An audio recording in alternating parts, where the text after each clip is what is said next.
Halo warga Nobar, kembali lagi di channel yang sama, satu-satunya masih di kasur yang sama bersama saya Tobi. Kali ini saya akan membawakan film Amerika rilisan 2026 dari Marvel Studios berjudul The Punisher: One Last Kill, tentang seorang mantan marinir yang sudah selesai membantai semua mafia pembunuh keluarganya. Namun justru di titik dia ingin pensiun, satu ibu mafia yang tersisa malah mengubah seluruh kota menjadi pemburu bayaran yang mengincar nyawanya. So, tanpa berlama-lama lagi siapkan mata, telinga, dan anu-anuan kalian, seduh kopinya, gulung sarungnya, mari kita nonbar.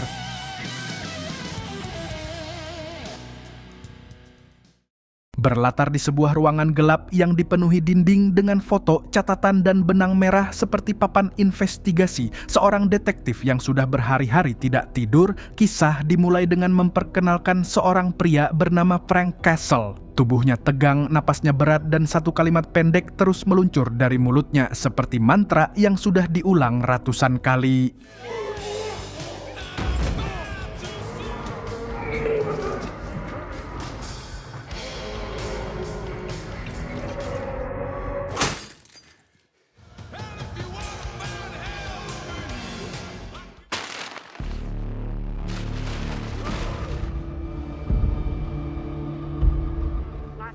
Another murder in Little Sicily.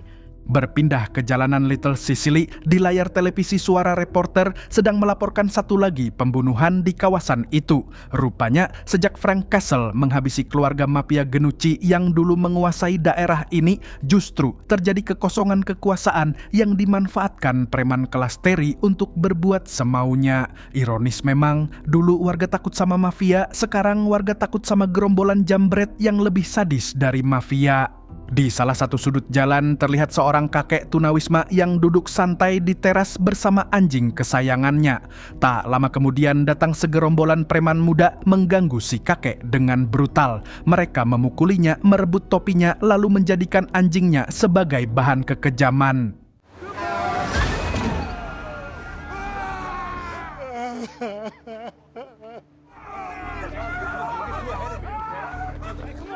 Kembali ke kamar gelap, kita mulai paham siapa Frank Castle ini sebenarnya. Frank merupakan mantan marinir pasukan khusus Elite Corps Marinir Amerika yang dilatih untuk operasi senyap di belakang garis musuh. Dan saat ini, dia terjebak pertarungan batin antara dua suara yang saling bertabrakan di kepalanya. The title, Recon Marine, is my honor. Completion of the reconnaissance mission should be my life. Suara pertama adalah sumpah marinir yang menyuruhnya tidak boleh berhenti. Sedangkan suara kedua datang dari Curtis Hoyle, sahabat sesama veteran yang muncul sebagai halusinasi di pikiran Frank. Sialnya, Curtis ini bukan benar-benar hadir di ruangan itu. Dia hanyalah bayangan mental Frank yang sudah retak setelah misi balas dendamnya tuntas. Dan untuk pertama kali dalam hidupnya, sang Punisher mengaku butuh bantuan. Setelah pengakuan itu, dia memasukkan seluruh senjatanya ke dalam sebuah tas, menguncinya rapat dengan gembok dan menutupinya dengan bendera Korps Marinir seperti seorang prajurit yang mengubur identitasnya sendiri. Frank pun keluar dari apartemennya menuju lingkungan warga biasa dengan hoodie menutupi kepala. Dia mampir ke sebuah kedai donat yang dimiliki pria bernama Andre. Sang pemilik tidak tahu siapa Frank sebenarnya. Baginya Frank cuma pelanggan pendiam berhoodie yang sering mampir beli kopi. Dan satu hal yang membantu Frank tak dikenali warga adalah brewok lebatnya yang sudah dia biarkan tumbuh sejak misi balas dendamnya selesai. Wajah Punisher di poster Wanted dan wajah Frank yang lagi pesan kopi di kedai donat ini sudah cukup berbeda.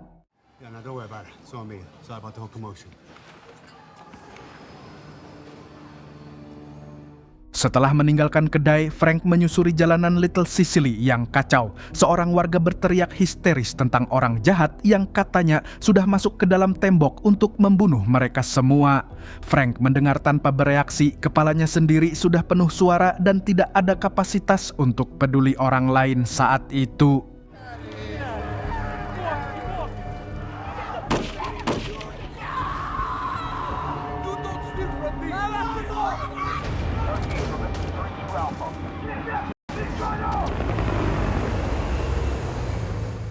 Berpindah ke sebuah pemakaman sunyi di pinggir kota, Frank berhenti di depan 3 batu nisan bertuliskan Francis David Jr., Lisa Barbara, dan Maria Elizabeth Castle, istri dan 2 anaknya yang dibunuh bertahun-tahun lalu. Inilah alasan dia jadi Punisher, inilah orang-orang yang membuatnya pantang menyerah. Tapi sekarang, setelah semua mafia dia habisi, dia justru kehilangan alasan untuk hidup. I don't know what to do. There was nothing left to do. I'm tired. I'm fucking tired. Justru di waktu itulah Frank mengangkat pistolnya, menempelkannya ke pelipisnya sendiri. The Punisher yang ditakuti seluruh dunia kriminal sekarang justru ingin menjemput maut dengan tangannya sendiri. Tepat saat jari Frank hampir menarik pelatuk, sebuah memori muncul dan membekukan tangannya. Dalam ingatan itu, Lisa kecil yang merupakan putrinya yang telah tiada memanggil ayahnya, meminta dibacakan buku anak-anak yang dulu jadi ritual tidur mereka berdua. Sedangkan Frank dalam memori itu tampak lelah, sibuk, dan tidak bisa benar-benar hadir untuk anaknya.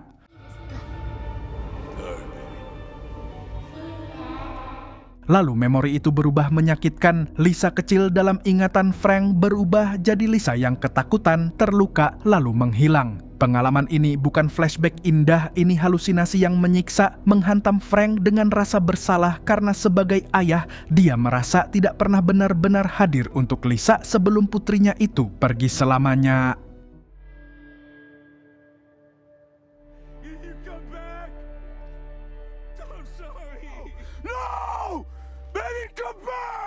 Memori Lisa pun memudar dan suara Curtis Hoyle yang lagi-lagi cuman halusinasi kembali datang.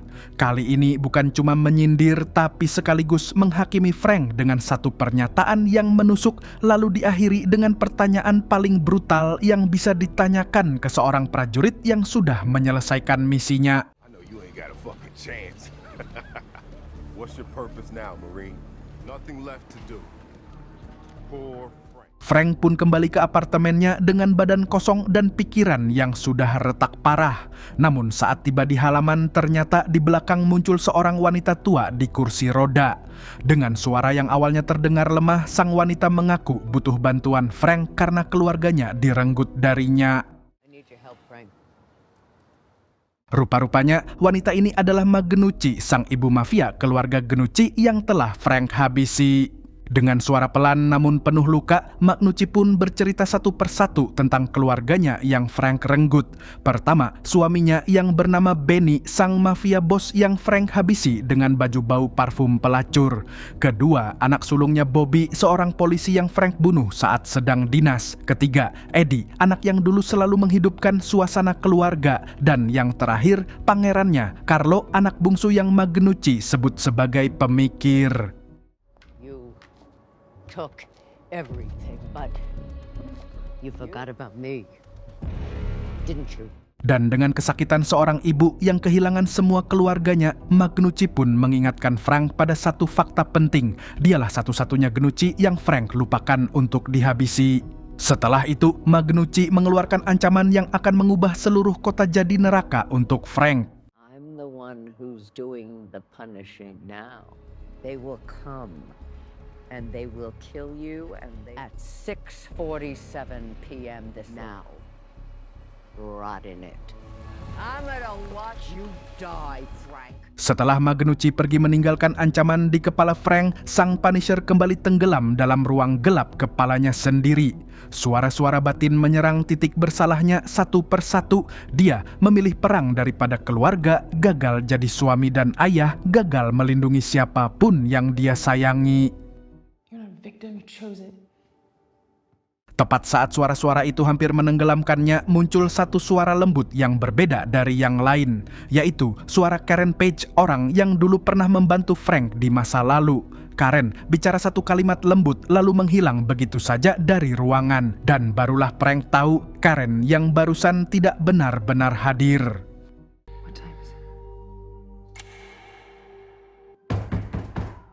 Tepat saat itu juga jam menunjukkan pukul 18.47 dan janji Ma Genucci pun mulai ditepati. Lokasi Frank Castle sudah disebar ke seluruh kriminal di Little Sicily dan mereka berbondong-bondong datang menyerbu gedung apartemen Frank dari segala arah. Akan tetapi, ancaman ini bukan hanya untuk Frank. Para pemburu bayaran ini diperintahkan untuk membunuh siapapun yang menghalangi, termasuk apartemen sebelah Frank yang dihuni seorang ibu bernama Debbie bersama anak laki-lakinya Isaiah. Tapi di tengah kekacauan itu, para pemburu bayaran di luar kamar Frank mulai menumpahkan bensin lewat celah pintu, lalu menyulut api. Cairan itu perlahan menjalar masuk ke lantai kamar dan menjilat kedua kaki Frank yang sedang terdiam. Di saat Isaiah kecil menangis ketakutan dan ibunya berusaha melindungi, Frank Castle yang seharusnya bisa kabur lewat jendela atau sembunyi, justru memilih bergerak ke sumber suara.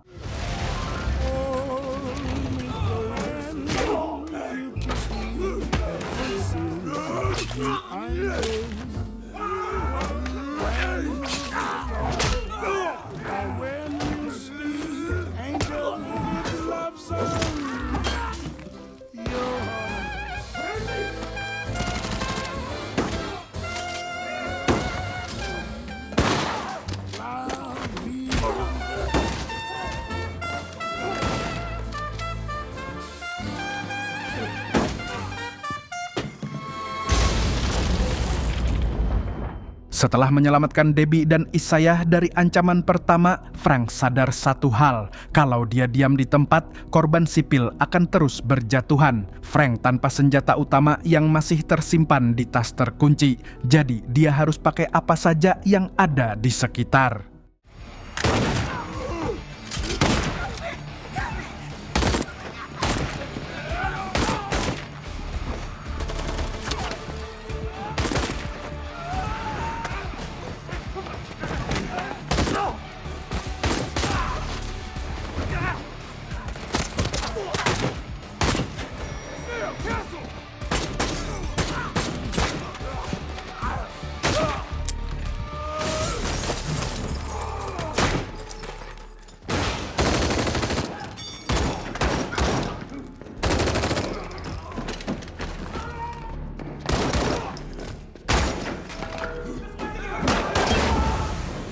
Sialnya, jumlah musuh terlalu banyak. Frank pun lari menuju ke atap gedung, area terbuka yang sebenarnya merugikan posisinya karena tidak ada tempat sembunyi.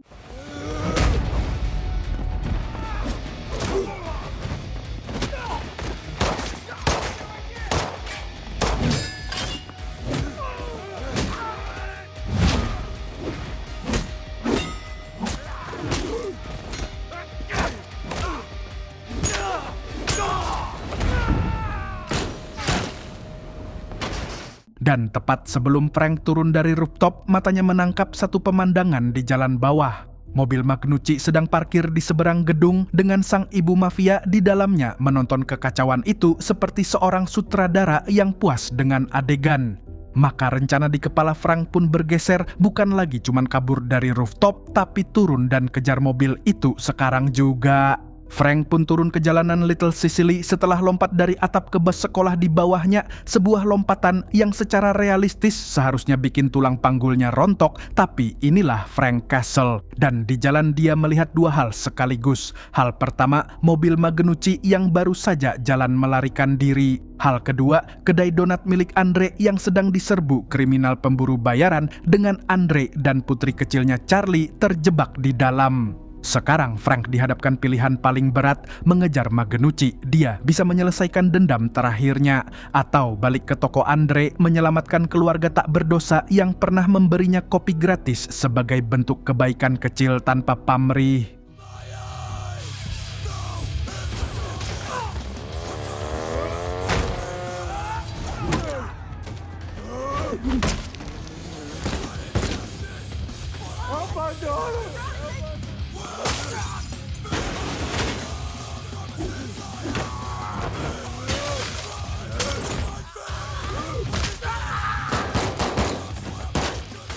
Di dalam kedai, pertarungan jadi lebih brutal lagi karena ruangnya sempit dan ada ibu serta anak kecil bernama Charlie yang tidak boleh trauma melihat darah.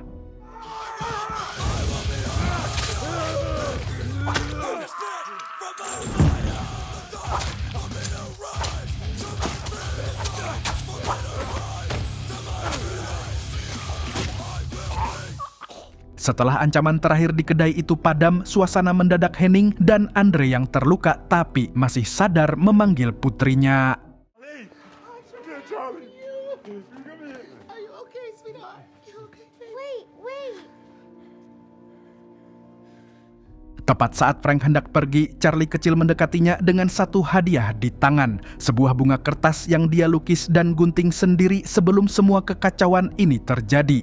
Bunga itu Charlie serahkan ke tangan Frank dengan senyum kecil seorang anak yang baru saja diselamatkan. Karena di mata Frank, Charlie itu cerminan dari Lisa.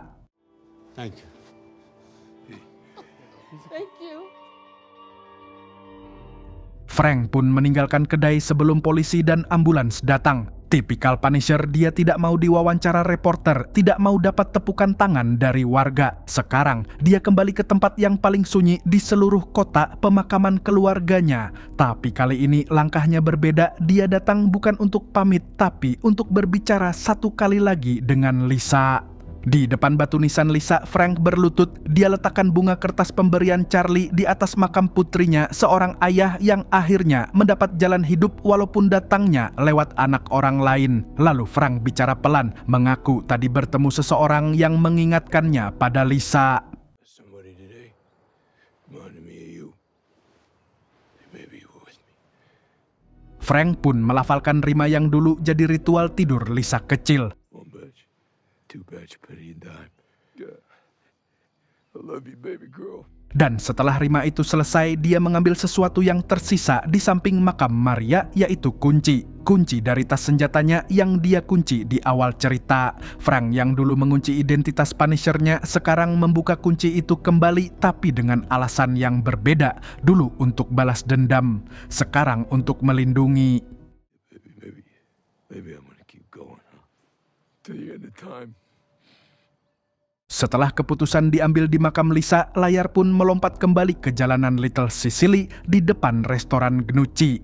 Kamera menyorot satu pasangan tua yang sedang berjalan santai, tapi di belakang mereka sosok preman di awal film tadi sedang membuntuti dengan tongkat bisbol yang siap mengayun. Tepat saat preman itu hampir memukul kedua orang itu, muncullah sosok pria dengan rompi tengkorak putih di dada, rambut dan brewok tercukur rapi, dan mata yang dingin total. Frank Castle, The Punisher is back.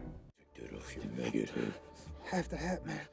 Si kakek tunawisma dari awal film yang dulu anjingnya dibunuh dengan kejam dan topinya dirampas preman itu, sekarang muncul lagi menatap si preman dengan dingin dan minta topinya dikembalikan. Frank yang berdiri menghampiri orang tua itu awalnya seperti akan membiarkan preman itu pergi setelah topi itu dikembalikan. Tapi kemudian sang kakek mengucapkan satu kalimat yang langsung mengaktifkan mode eksekutor Frank Castle. That's not the only thing he took from me.